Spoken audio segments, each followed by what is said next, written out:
security. Water is life, water is an essential service, and we must have to carry out the residents.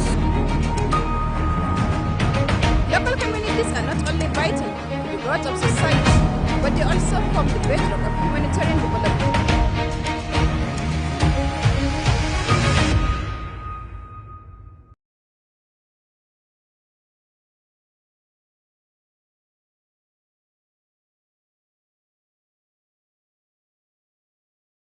Hello and welcome to The Reporter, a news and current affairs program that goes beyond the headlines, bringing reporters from the field to give first-hand accounts and in-depth analysis of unfolding issues, correspondents' perspectives, ensuring balanced, credible and comprehensive storytelling.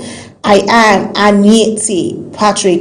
It's good to have you on the program today. Like we always do on The Reporter, we bring reporters from the field, whether virtually or in the studio, to give us analysis of events covered on the field. Well, on this edition, the federal government has reaffirmed its commitment to strengthening the Nigeria police force through sustained reforms, improved welfare and strategic investment in modern policing tools. President Bola Ahmed Tinubu, represented by Vice President Kashim Shettima, made this commitment at the 2026 National Police Day in Abuja. Our security correspondent, Kike Lomo-Okeri, has the details. The rhythmic stomp of boots, the precision of silent drills, and the spectacle of ceremonial march past sets the tone as the Nigeria marked the 2026 National Police Day, showcasing discipline, strength, and renewed commitment to national security. Help! Help! Help!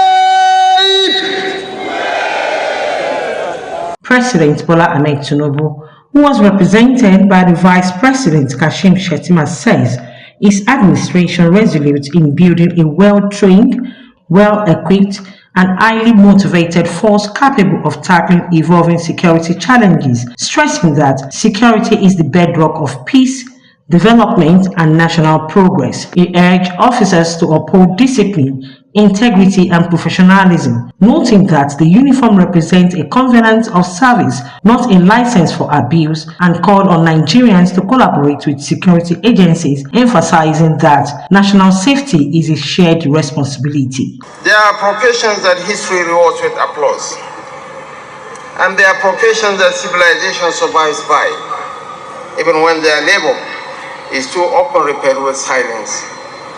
The burden of sacrifice the police shoulder is one we cannot afford to take for granted. For every nation is only safe as those who keep vigilant while others sleep. In a season such as this, when the shadows of insecurity tell the will of our nation, we must not only stand with our police, we must equip them, strengthen them, and honor them.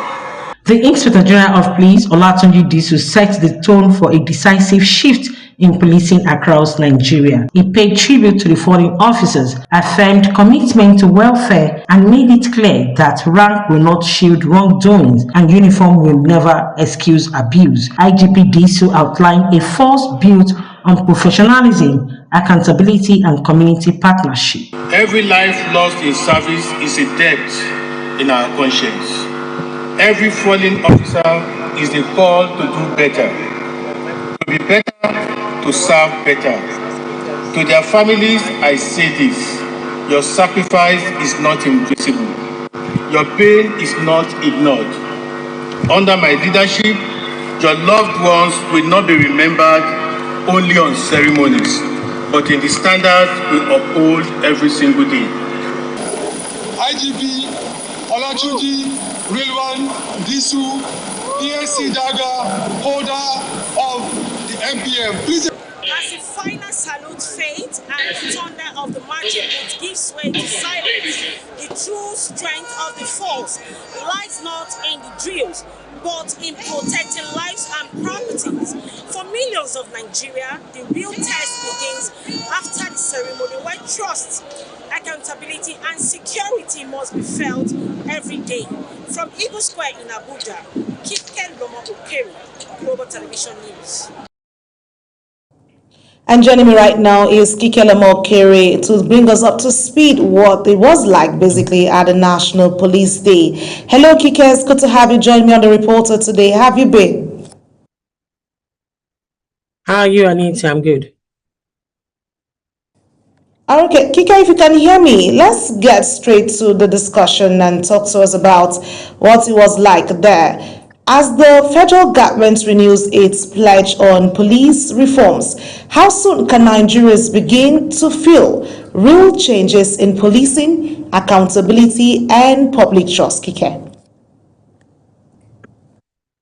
Actually, citizens may begin to notice early signs of the reform. This could include improved police visibility, better communication with communities, and the rollout of the new training technology as well as welfare initiative for the police officers.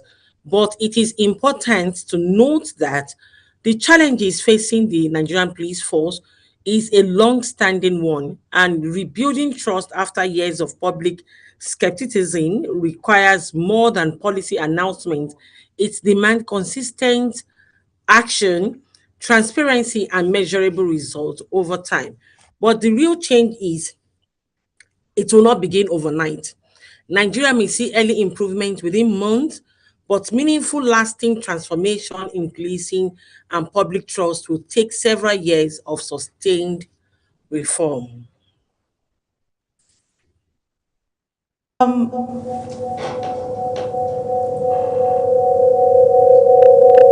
All right, Kike, let's get straight to talk about professionalism with calls for discipline, professionalism, and end to abuse of power. Is the Nigerian police force truly entering a new era of transformation?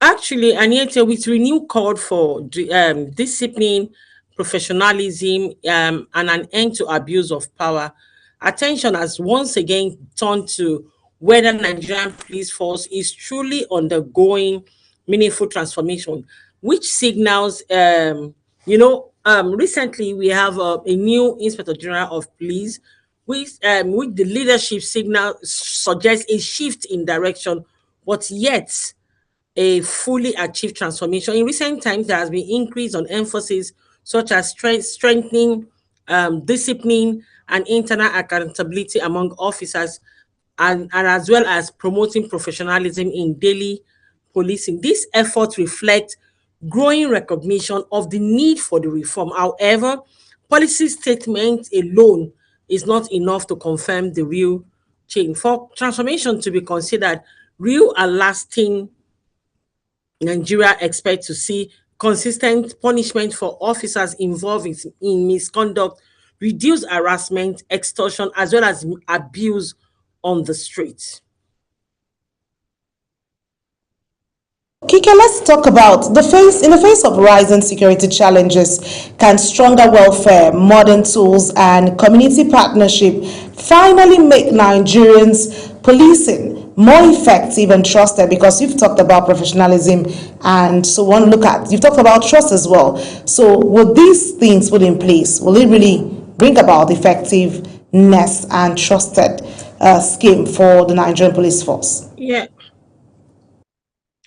actually, investment in technology can significantly improve policing outcome through their surveillance system and digital intelligence, faster response, and better crime tracking, as well as data analysis, and as well as improve coordination across units and community partnership. There is need for community partnership for stronger collaboration between the Nigerian police force and the citizens, which will improve their intelligence gathering, increase public trust, and as well as cooperation. All right, so amazing for us there. Thank you so much, Kike, for your time with us. We appreciate you speaking to us on that issue.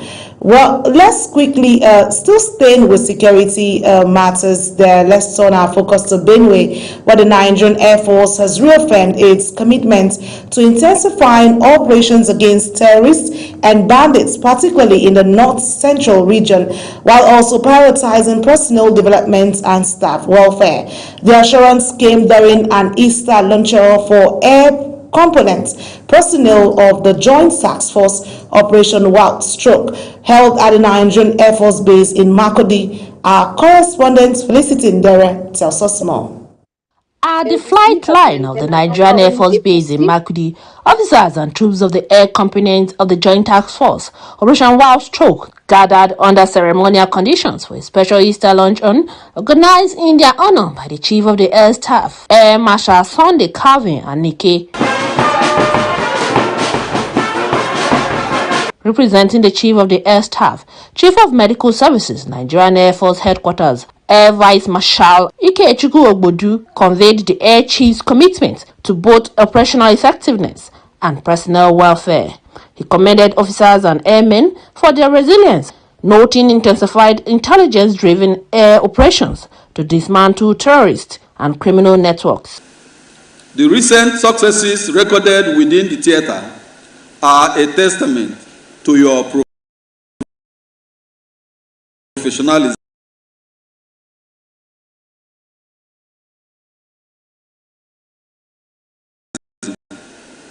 courage, and effectiveness of our joint operational synergy. These gains reinforce our determination to dominate the battle space and deny terrorists the ability to regroup or launch attacks against our troops and innocent civilians. Earlier, the Air Officer Commanding Tactical Air Command, Makurdi, Air Vice Marshal Michael Kwemi expressed appreciation to the Chief of the Air Staff for the gesture and continued support for personnel welfare.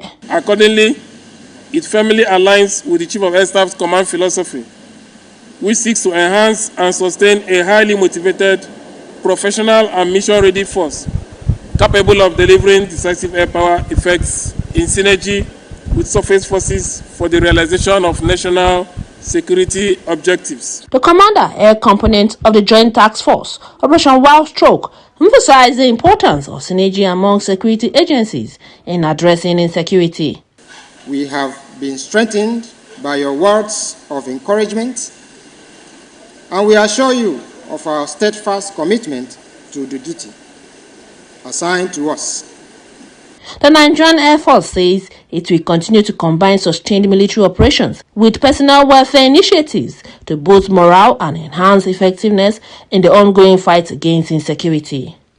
In Makurdi, Felicity Ndere, reporting for Global Television News.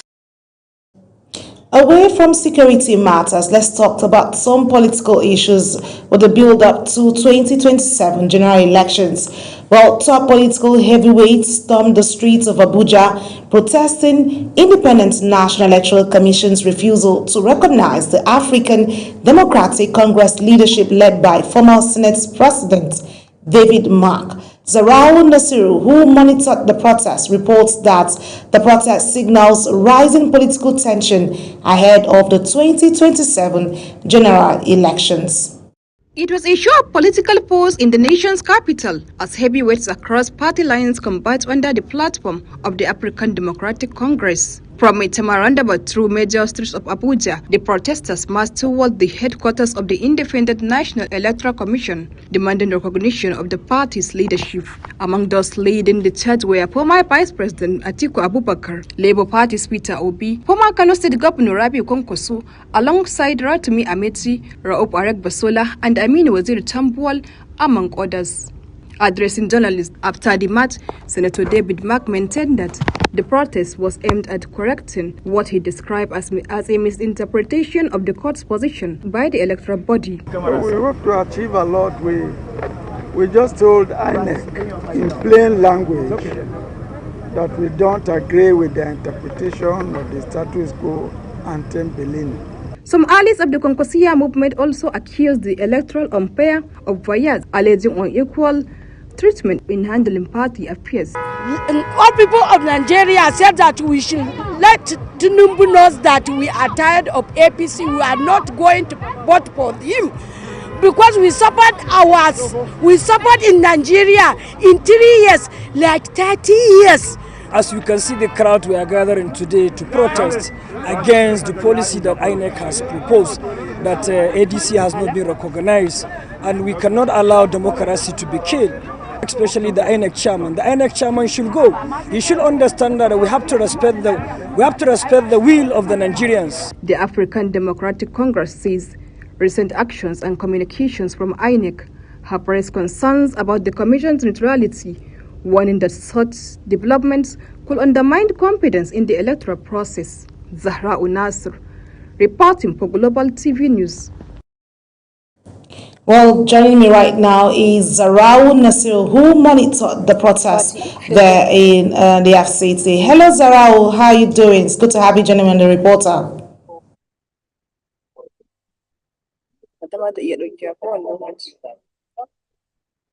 Out today is INEC's stance on the ADC leadership a legal decision or political bias? That's the question that's begging for answers, Zara. Is INEC's stance on ADC leadership a legal decision or political bias from your perspective? I'm not hearing you. I'm not hearing you. Is INEC's stance on ADC leadership a legal decision or political bias from the protests you monitored today? I am not hearing you. Madam Anieti, I'm not hearing you. Okay, I think Zara is having some difficulties there, but basically she was on ground to monitor the ADC's protests as they marched in their numbers. We saw party supporters and the leadership of the ADC from the David Mark led leadership there protesting INEC's decision concerning the leadership, and also where at some point we had where he said ADC's David Mark's leadership of the ADC was delisted, and so on. A lot of issues going on between the ADC as a party in terms of the leadership. And of course, we had Zara on the field speaking to this political class to talk to us about their challenges and how they feel about this particular leadership tension, the crisis rocking right now, because of course we know that it's a build up to the 2027 general election. And I want to find out from Zara right now if she can hear me. Zara, can you hear me louder? Is the stance on the ADC leadership a legal decision or a political bias? That's what we want to know, because that's also begging for answers. And of course, questions will be around what does the Atiku Obi Kwankwaso Alliance signal for the 2027 general election, because all of this shows the build up to the 2027 general election. Hello, Zarau, can you hear me now?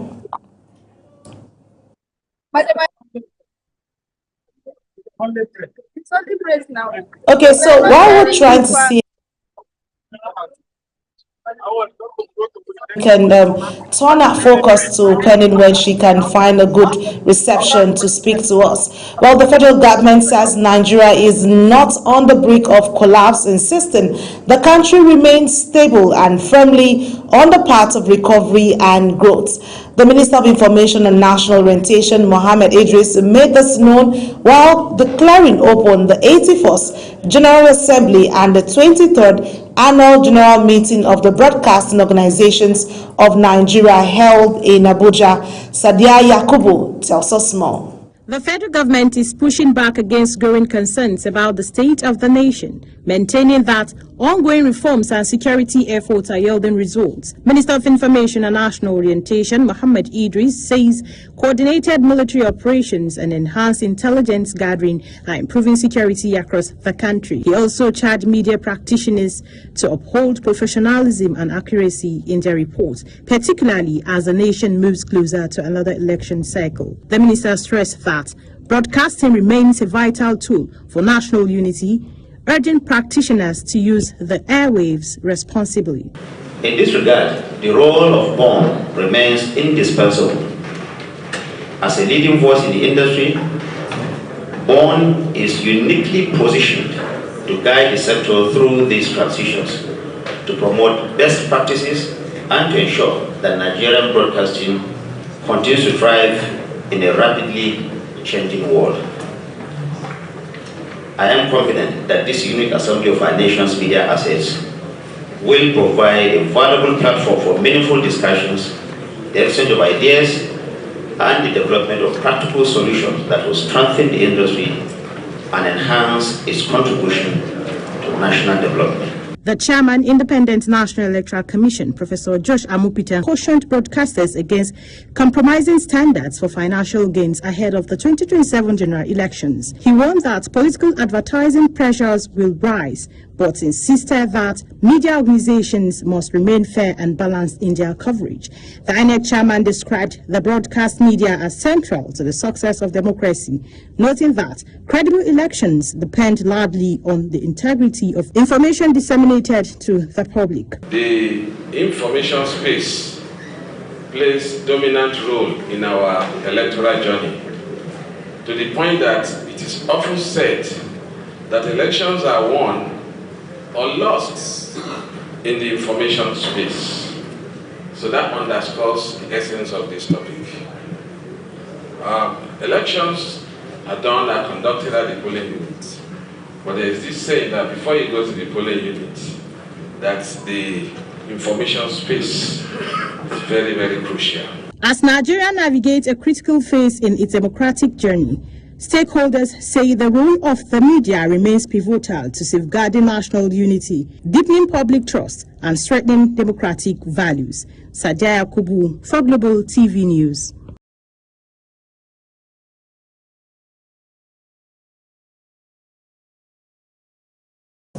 And joining me live in the studio here is Sadia Yakubu to bring us up to speed how that meeting of the Broadcasting Organization of Nigeria was, how it fed basically, and tell us what Nigeria looks like for the broadcasting industry. Sadia, it's good to have you join me. Thank you so much, Anita Patrick. Okay, so it's good that we're broadcasters, and and the Broadcasting Organization of Nigeria is set to bring in new leadership, and of course, this is one of the things we're looking forward to in terms of seeing how the broadcasting sector can do better and revive, a whole lot of that has to do with information. But let's talk about the focus of the minister, which is speaking from the federal government's perspective. He said, so we're asking basically, is Nigeria truly on the path of recovery, just like he mentioned, or are concerns about national stability still valid following the trends of concerns raised by Nigerians? All right, for what the minister has said,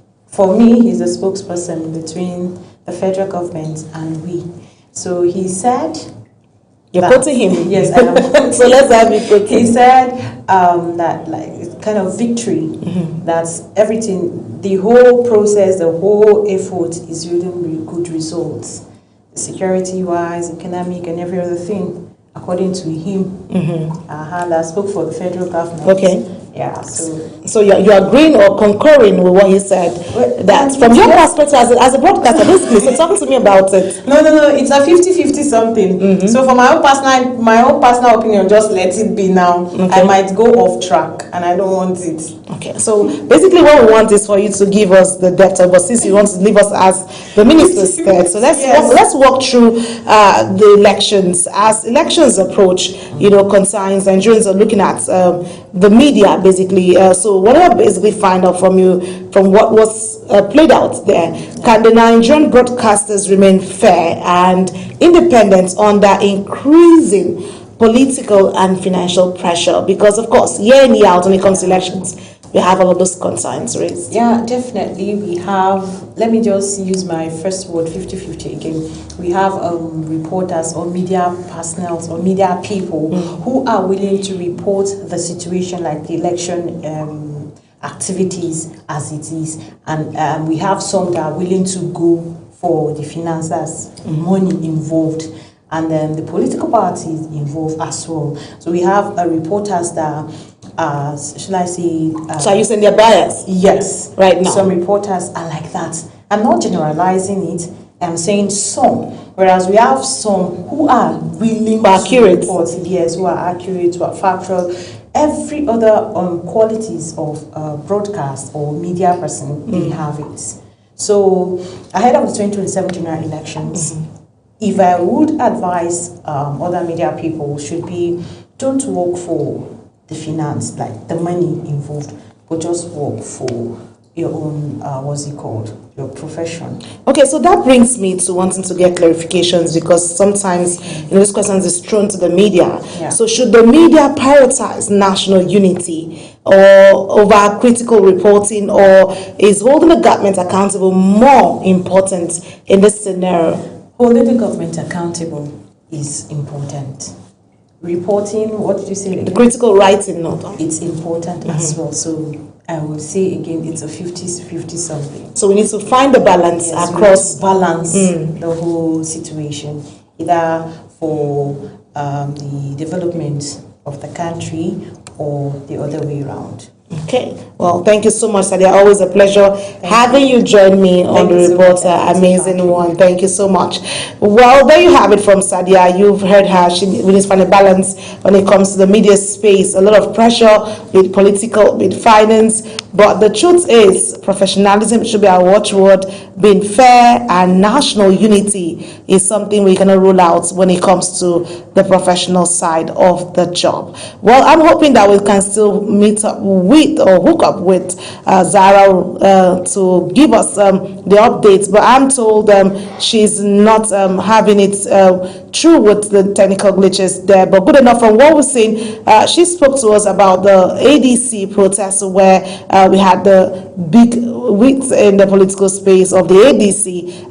Now, so the questions raised basically is, could the Atiku Obi Kwankwaso Alliance signal bring about shake, in the opposition for the 2027 general election? But that's something that as time goes, we'll find out and know what will happen, of course, ahead of 2027. But of course, we saw that the ADC came out bearing their minds on what the leadership crisis is doing to the party at the moment, and of course, they want answers. And we also got the wind that they also had their petition delivered to INEC. Why they marched to the INEC headquarters, giving their report to say we don't know what's happening, but this is what we have, and we look forward to seeing more engagement so that things can align properly. Well, that about brings us to the size of the program, The Reporter. Thank you for watching. A quick reminder that Global TV is on DSTV channel 365 and Star Times channel 276. To stay connected, always kindly follow us across all social media platforms using @Global TV NG. I am Anieti Patrick. Thank you for watching.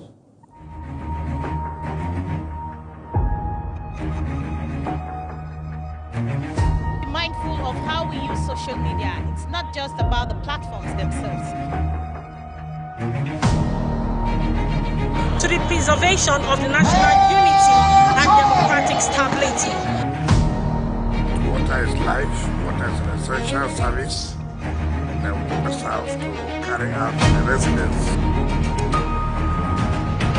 Local communities are not only vital to the growth of society, but they also form the bedrock of humanitarian development.